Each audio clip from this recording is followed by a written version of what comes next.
यह है वह बदनाम जमाना आइलैंड जिसे लिटिल सेंट जेम्स या फिर एपस्टीन आइलैंड कहते हैं। 72 एकड़ के इस आइलैंड पर तकरीबन हर लग्जरी मौजूद थी। यहाँ लग्जरी रिसोर्ट से लेकर प्राइवेट डॉग्स और लाइब्रेरी से लेकर सिनेमा सब कुछ मौजूद था। दुनिया की बड़ी शख्सियत का इस आइलैंड पर आना जाना लगा रहता था। पर सच यह है कि यहाँ पार्टीज और वेकेशन की आड़ में कम उम्र बच्चों का गैर मुनासिब इस्तेमाल होता था। रिपोर्ट्स हैं कि इसी आइलैंड पर कुछ अंडरग्राउंड टनल्स भी बने थे। कहा जाता है कि यहाँ इन टनल्स को एक खास मकसद के तहत बनाया गया था। या तो आइलैंड का स्टाफ इन्हें एक जगह से दूसरी जगह जाने के लिए इस्तेमाल करता ताकि ऊपर मेहमानों पर उनकी नजर ना पड़े, या फिर यह अलर्ट मेहमानों के लिए ही एक एस्केप रूट था। जिन लोगों को इस अड्डे से तकलीफ थी वह थी कम उम्र लड़कियां और उनके पेरेंट्स। पर इन ताकतवर लोगों का नाम सुनते ही किसी की भी इनके खिलाफ जाने की हिम्मत नहीं हुई, कम से कम कई सालों तक तो नहीं। लेकिन फिर मार्च 2005 में इस सारी कहानी से तब पर्दा उठा जब कोर्टनी वाइल्ड नाम की एक लड़की ने बहादुरी का मुजाहरा करते हुए फ्लोरिडा के पाम बीच पुलिस स्टेशन में जेफरी एपस्टीन के खिलाफ पहली रिपोर्ट दर्ज करवाई। इस केस में पुलिस, FBI और दूसरी इन्वेस्टिगेशन एजेंसीज को जो सबूत मिले उसने सबके रोंगटे खड़े कर दिए। एविडेंस में शामिल थे अहम शख्सियात के नाम, उनकी नामुनासिब तस्वीरें और एस्टीन आइलैंड तक जाने का फ्लाइट लॉग। इन तमाम सबूतों को कोर्ट में पेश किया गया और इन्हीं डॉक्यूमेंट्स को एपस्टीन फाइल्स कहा जाता है। पर सवाल यह है कि कौन था जेफरी एपस्टीन? उसके पास इतना पैसा आया कहां से और वह मशहूर तरीन लोगों से कनेक्शंस बनाने में कैसे कामयाब हुआ? सीक्रेट आइलैंड पर सीक्रेट टनल्स के अलावा FBI को और क्या कुछ मिला? और सबसे बढ़कर इतने सिक्योर्ड जेल में जब जेफरी की मौत हुई उस रात CCTV कैमरास का खराब होना कोई इत्तेफाक था या फिर इसके पीछे भी किसी बड़ी ताकत का हाथ था? एक मामूली मैथ्स टीचर जो देखते ही देखते दुनिया का सबसे पुरअसरार अमीर शख्स बन गया। जेफरी एपस्टीन ने 1970 में डेल्टन स्कूल से शुरुआत की, लेकिन उसका असली ठिकाना वॉल स्ट्रीट था। उसने विक्टोरिया सीक्रेट के मालिक लेस्ली वैक्सनर जैसे बिलियर्स का भरोसा जीता और उनका पैसा मैनेज करने लगा। करोड़ों डॉलर्स का कमीशन और एलिट क्लास से दोस्ती। एपस्टीन ने न्यूयॉर्क से लेकर फ्लोरिडा तक आलीशान बंगलों की सल्तनत खड़ी कर दी। लेकिन इस चमकती दुनिया के पीछे एक तारीख राज छुपा था। एपस्टीन अपने पावर और पैसे के जोर पर मासूम और कम उम्र लड़कियों का शिकार करता था। यह कहानी है एक ऐसे शख्स की जो दुनिया के लिए एक बिलियनेयर था, लेकिन हकीकत में एक भयानक मुजरिम। मैनहट्टन का सबसे बड़ा प्राइवेट महल, न्यू मैक्सिको का 75,000 एकड़ का रेंज और पेरिस में लग्जरी अपार्टमेंट्स। एस्टीन की शाही जिंदगी किसी ख्वाब से कम नहीं थी, लेकिन उसकी असली सल्तनत कैरेबियन में वाकई 72 एकड़ का जजीरा था। लिटिल सेंट जेम्स, संगीत, जिसे हम एस्टीन आइलैंड भी कहते हैं। यहाँ पहुँचने के लिए एस्टीन अपना प्राइवेट जेट इस्तेमाल करता जिसे मीडिया ने लोलिता एक्सप्रेस का नाम दिया। पर आखिर इस आइलैंड पर होता क्या था? दावे किए गए हैं कि इस आइलैंड पर दुनिया के बड़े नामी गिरामी शख्स मेहमान बनते थे और यहाँ अंडर एज लड़कियों को टारगेट किया जाता था। एस्टीन की दुनिया में सिर्फ पैसा नहीं, दुनिया के ताकतवर तरीन चेहरे भी शामिल थे। बिल क्लिंटन ने एपस्टीन के प्राइवेट जेट पर 26 मरतबा सफर किया, जिनमें इंटरनेशनल टूर्स भी शामिल थे। डोनाल्ड ट्रंप भी 90 जमे एपस्टीन के पड़ोसी और दोस्त थे, लेकिन बाद में दोनों में दुश्मनी हो गई। ट्रंप ने दावा किया कि उन्होंने हमेशा एपस्टीन के आइलैंड जाने से इनकार किया था, लेकिन सबसे बड़ा झटका ब्रिटिश रॉयल फैमिली को लगा। प्रिंस एंड्रयू पर इल्जाम था कि उन्होंने 17 साल की वर्जीनिया जूफ्री को, संगीत, एपस्टीन के कहने पर अब्यूज किया। वर्जीनिया की प्रिंस एंड्रयू के साथ वो मशहूर तस्वीर दुनिया भर में वायरल भी हुई। इसका अंजाम यह हुआ कि प्रिंस एंड्रयू को अपनी रॉयल ड्यूटीज छोड़नी पड़ गई, $1 मिलियन का सेटलमेंट करना पड़ा और अक्टूबर 2025 में उनसे प्रिंस का लक़ब भी छीन लिया गया। बिल गेट्स से लेकर हॉलीवुड स्टार्स तक हर कोई एपस्टीन के सोशल सर्कल में था। FBI को एपस्टीन के घर से ढेरों CDs और फोटोज मिली, जिससे यह भयानक शक पैदा हुआ कि वो इन बड़े लोगों को ब्लैकमेल करता था। हालांकि कानून को अब तक कोई क्लाइंट लिस्ट नहीं मिली, लेकिन एपस्टीन के यह ताल्लुकात आज भी दुनिया के लिए एक उलझी हुई पहेली है। एस्टीन के गुनाहों का भांडा सबसे पहले 2005 में फूटा जब फ्लोरिडा की कॉर्टनी वाइल्ड नामी लड़की ने हिम्मत दिखाई और पाम बीच पुलिस को एप्स्टीन के खिलाफ बयान दिए। पुलिस इन्वेस्टिगेशन ने दुनिया को हिला कर रख दिया। पता चला कि एप्स्टीन एक दो नहीं बल्कि दर्जनों अंडर एज लड़कियों का शिकार कर रहा था। और यहीं से शुरू होता है दुनिया की जुडिशियल तारीख का सबसे बड़ा मजाक। 208 में जब एप्स्टीन को उम्र भर के लिए जेल जाना चाहिए था तब एक सीक्रेट डील तैयार की गई। यूएस अटॉर्नी अलेक्जेंडर एकोस्टा और एप्स्टीन के महंगे वकीलों ने मिलकर विक्टिम्स को अंधेरे में रखा और एक ऐसा समझौता किया जिसने एप्सन संगीत को बचा लिया। नतीजा एप्सन को सिर्फ 18 महीने की सजा हुई और हैरत की बात यह कि उसे जेल में भी वीआईपी ट्रीटमेंट मिला। संगीत वो दिन भर अपने ऑफिस में काम करता और रात को सिर्फ सोने जेल जाता था। सिर्फ 13 महीनों के बाद वो पूरी तरह आजाद हो गया। इस डील ने न सिर्फ एस्टीन को बल्कि उसके ताकतवर साथियों को भी बचा लिया जिनका नाम अब भी एप्सन फाइल्स में दबा है। लेकिन यहाँ पर एप्सन ने एक गलती कर दी। उसका घमंड और अपने पर भरोसा ही उसे ले डूबा। अपने आप को बचाने के लिए एस्टीन ने अपना ताल्लुक पावरफुल लोगों के साथ जाहिर तो किया लेकिन यह चीज मीडिया ने पकड़ ली और डील की कहानी पूरी दुनिया में लीक हो गई। उसने समझा था कि पैसों की ताकत से विक्टिम्स को यानी उन लड़कियों को खरीद लेगा, पर यह उसकी सबसे बड़ी गलतफहमी थी। कॉर्टनी वाइल्ड के स्टैंड लेने के बाद और भी काफी लड़कियों को हिम्मत हुई और उन सब ने एप्स्टीन के खिलाफ एक स्टैंड लिया। उन्होंने 208 की इस डील को कोर्ट में चैलेंज करना शुरू कर दिया। जुलाई 2009 में एप्स्टीन की एक विक्टिम वर्जीनिया जेफरी ने सिविल लॉ सूट फाइल किया जिसमें उसने कहा कि एप्स्टीन और गिलेन मैक्सवेल ने उसे मशहूर लोगों के साथ गलत काम करने पर मजबूर किया।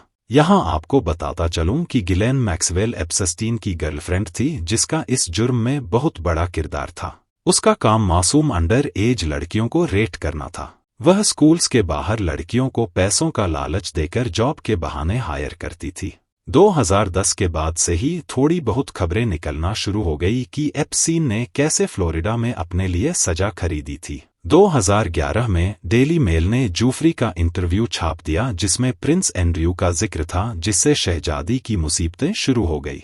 फिर 2015 में अमेरिकन मीडिया में भी यह सवाल उठने लगे कि आखिर एप्स्टीन को इतनी रियायत क्यों मिली थी। सालों की खामोशी के बाद 2018 में एक बड़ा धमाका हुआ। जर्नलिस्ट जेली के ब्राउन ने अपनी रिपोर्ट पर वर्जन ऑफ जस्टिस में फाश किया कि कैसे सिस्टम ने मिलकर एक मुजरिम को बचाया था।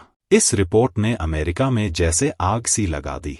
इस रिपोर्ट के चलते 6 जुलाई 2019 को जेफरी एप्स्टीन को दोबारा गिरफ्तार कर लिया गया। इस बार कोई सीक्रेट डील काम ना आई। अदालत ने उसे बेल देने से इनकार कर दिया और इस पॉइंट पर दुनिया के ताकतवर लोग डर रहे थे कि एप्स्टीन अब एक एक करके सबके नाम उगलेगा।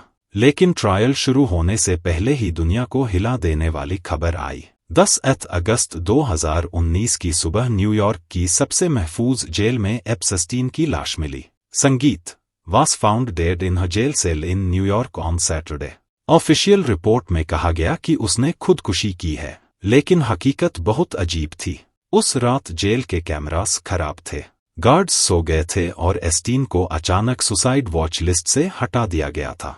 अब अमेरिका की गलियों में एक ही नारा गूंजने लगा कि एप्स्टीन ने खुदकुशी नहीं की थी। लोगों का मानना है कि उसे खामोश करवाया गया ताकि दुनिया के बड़े नामों के राज हमेशा के लिए दफन हो जाए। हालांकि कानून ने इसे सुसाइड ही कहा मगर आज भी यह दुनिया की सबसे बड़ी पहेली है।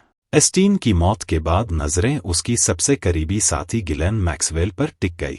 मैक्सवेल जो एक मशहूर ब्रिटिश मीडिया टकून रॉबर्ट मैक्सवेल की बेटी है को एस्टीन की मैडम कहते थे। वही एप्स्टीन के लिए नौजवान लड़कियों को ढूंढने, फंसाने और उन्हें ट्रेन करने में मदद करती थी।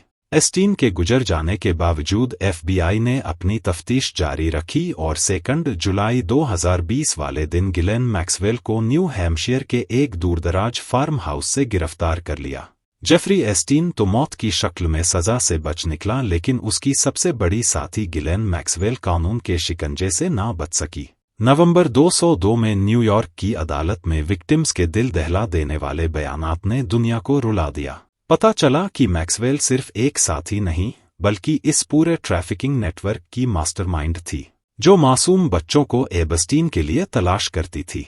जून 2022 में अदालत ने मैक्सवेल को 20 साल कैद की सजा सुनाई। जज ने साफ साफ कहा, यह बच्चों पर जुल्म की सजा है। मैक्सवेल आज फ्लोरिडा की एक जेल में अपनी सजा काट रही है। एपस्टीन के मरने के बाद उसकी दौलत से विक्टिम्स के लिए एक फंड बनाया गया, जिससे अब तक 150 से ज्यादा सर्वाइवर्स को 121 मिलियन तकसीम किए जा चुके हैं। एप्सन तो मर गया, लेकिन उसकी फाइल्स ने 2025 में दुनिया की सियासत में आग लगा दी। जनवरी 2024 में एपस्टीन फाइल्स को पब्लिक करने का सिलसिला जनवरी 2025 में डोनाल्ड ट्रंप के दोबारा सदर बनते ही एक नया मोड़ इख्तियार कर गया। ट्रंप ने कैंपेन में वादा किया था कि वह एपस्टीन की फाइल्स रिलीज कर देंगे। नतीजा यह निकला कि फरवरी 2025 में अटॉर्नी जनरल पाम बोंडी ने दावा किया कि क्लाइंट लिस्ट उनकी डेस्क पर रखी है, लेकिन जब पहला फेज रिलीज हुआ तो आवाम ने इसे मजाक करार दिया क्योंकि उसमें कुछ नया संगीत नहीं था। लेकिन असली धमाका नवंबर 2025 में हुआ। अमेरिका की दोनों बड़ी पॉलिटिकल पार्टीज ने मिलकर एपस्टीन फाइल्स ट्रांसपेरेंसी एक्ट पास किया, जिसने गवर्नमेंट को 19 दिसंबर 2025 तक की डेडलाइन दी कि अब इस डेडलाइन से पहले फाइल्स रिलीज करनी है। दिसंबर 2025 में गिलेन मैक्सवेल की कुछ ईमेल्स पब्लिक हुई, जिसमें वो कोड नेम का इस्तेमाल कर रही थी। वो कोड नेम था द इनविजिबल मैन। इन्वेस्टिगेशन में साबित हुआ कि यह कोई और नहीं प्रिंस संगीत एंड्रयू थे, जो कोड नेम के पीछे छुपकर लड़कियों की तलाश में थे। 20,000 पेजेस की ईमेल में एप्सन का एक पुराना दावा सामने आया कि ट्रंप लड़कियों के बारे में पहले भी जानता था। व्हाइट हाउस ने इसे एपस्टीन का झूठ कहा, लेकिन नए रिकॉर्ड्स ने साबित किया कि ट्रंप ने पहले से कहीं ज्यादा मर्तबा एप्सन के जेट पर सफर किया था। 19 दिसंबर 2025 की डेडलाइन गुजरी तो 30 पेजेस का नया डाटा रिलीज हो गया, लेकिन अभी भी 1 मिलियन से ज्यादा पेजेस बाकी हैं। अदालत और हुकूमत के दरमियान एक जंग छिड़ी हुई है। कुछ लोग सच सामने लाना चाहते हैं और कुछ अब भी विक्टिम प्राइवेसी के पीछे छुपकर बड़े नामों को बचा रहे हैं। आज जेफरी एस्टीन इस दुनिया में नहीं, लेकिन उसके गुनाहों का साया दुनिया के ताकतवर तरीन लोगों पर अब भी मंडला रहा है। प्रिंस एंड्रयू अपनी इज्जत और रुतबा गंवा चुके हैं। गिलेन मैक्सवेल जेल की सलाखों के पीछे है और दुनिया भर के बिलियनर्स आज भी एपस्टीन के साथ अपनी दोस्ती की सफाइयां दे रहे हैं। 2005 में एक बच्ची की खामोश आवाज से शुरू होने वाला यह सफर आज दुनिया का सबसे बड़ा करप्शन स्कैंडल बन चुका है।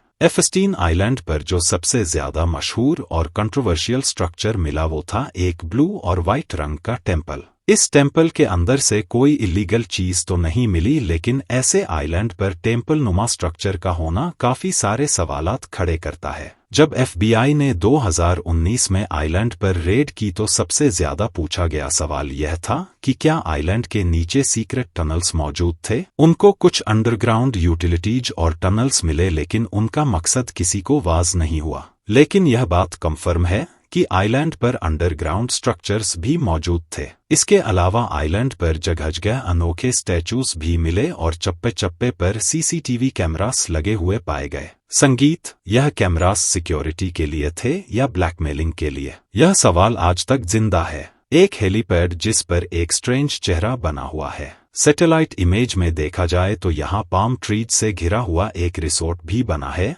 जो हेलीपैड और प्राइवेट डॉग के साथ कनेक्टेड है। रेड के दौरान कुछ गैर मामूली मेडिसिन्स भी पाई गई। इनमें हार्मोनल मेडिसिन्स ने सबसे ज्यादा सवाल उठाए। यह कंफर्म नहीं है कि इनका मकसद क्या था, लेकिन एक नॉर्मली प्राइवेट आइलैंड पर हार्मोनल मेडिसिन्स का होना काफी सवालात खड़े करता है। एस्टीन अगर जिंदा होता तो इन सारे सीक्रेट्स से पर्दा उठ चुका होता। यही वजह थी कि शायद उसे सुसाइड करने पर मजबूर किया गया और शायद इसी वजह से सबकी नजरें एपस्टीन फाइल्स पर जमी है। एस्टीन फाइल्स अभी मजीद खुलेंगी, नए नाम बेनकाब होंगे और शायद कुछ नए चेहरे जेल की राह देखेंगे। जेफरी एस्टीन की कहानी हमें बताती है कि पैसा और पावर जुर्म को छुपा तो सकता है, लेकिन मिटा नहीं सकता। कुदरत की लाठी बेआज जरूर है, लेकिन जब पड़ती है तो बड़े बड़े तकबूर के मीनार मिट्टी में मिल जाते हैं। उम्मीद है यह वीडियो भी आप लोग भरपूर लाइक और शेयर करेंगे। आप लोगों के प्यार भरे कमेंट्स का बेहद शुक्रिया।